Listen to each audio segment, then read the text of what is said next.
మహాశ్రమలలో ఆదరించి, ఒకని తల్లి తన బిడ్డను ఆదరించినట్లుగా ఆయన బిడ్డలను ఆదరించి ఆయన సన్నిధికి నడిపించి వారిని అనేకులను బిడ్డలను వాక్యము ద్వారా బ్రతికించటానికి, వాక్యము ద్వారా ప్రభు ద్వారా నిత్య జీవములోనికి నడిపించటానికి వీరికి సమస్త అధికారమునిచ్చి సమస్తమును ఇచ్చి పంపించినప్పుడు వారు ప్రకటించి దేవుని యందు భయభక్తులు గల వారిగా వారిని చేసి దేవుని మహాకృపకు అప్పగించిన ఇటువంటి బిడ్డలను మహాశ్రమలలో ఆదరించి ప్రవేశము కలిగించారు. ఆ ప్రవేశము ద్వారా వచ్చాము.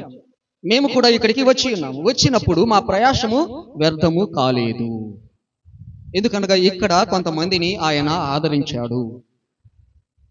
ఆ తల్లి బిడ్డను ఆదరించినట్లుగా ఇక్కడ ఉన్న వారందరినీ ఆదరించి యెరూషలేము అనబడిన దేవుని సన్నిధిలో ఆదరణ పొందినట్లుగా మిమ్మల్ని కాపాడుచు, పోషిస్తూ, అవసరతలు తీరుస్తూ, అపాయాలను తప్పిస్తూ, ప్రతి శ్రమలో మిమ్మల్ని కాపాడుచు ఇక్కడ ఆదరించి ఉన్నాడు. కనుక ఆయన చిత్తము నెరిగి ఆయన చెప్పినట్లుగా పరిచర్య చేసే బిడ్డలు ఏమంటున్నారంటే మా ప్రవేశము వ్యర్థము కాలేదు. తర్వాత కానీ మీరెరిగినట్టే మేము ఫిలిప్పులో ముందు శ్రమపడి అవమానము పొంది ఎంతో పోరాటముతో దేవుని స్వార్థను మీకు బోధించుటకై మన దేవుని యందు ధైర్యము తెచ్చుకుంటిమి.